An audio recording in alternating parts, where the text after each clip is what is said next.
যে এই পবিত্র রমজানুল মুবারক এটি কি জিনিসটা, কি জিনিসটা বোঝাবার জন্য আমি বলি, যেমন এই ঘড়িটা এটা কেনার পর 2-1 বছর পর এটা ফাস্ট হয় অথবা কি হয়, স্লো হয়ে যায়।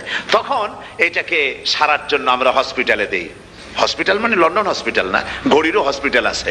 তো ঘড়ির হসপিটালে দিলাম, ওরা এটাকে দেখে শুনে ওয়াইলিং করে টরে দিল ঠিক মতো। একবার যদি ঠিক করে দিল, আবার আমার 1-2 বছর চললো, আর কোনো ডিস্টার্ব করবে না, ঠিক কিনা? আপনার গাড়ির ইঞ্জিন যদি কোনো রকমের অসুবিধা করে, তাহলে গাড়ির ইঞ্জিনকে ওভারহোলিং করতে হয়, ইঞ্জিন ডাউন দিতে হয়। একবার যদি ইঞ্জিন ডাউন দিলেন, ওভারহোলিং করলেন, তাহলে আপনার এই গাড়ি 5-6 বছরের জন্য আর হাত দিতে হবে না। এই কথাগুলি বুঝতে পারছেন কিনা?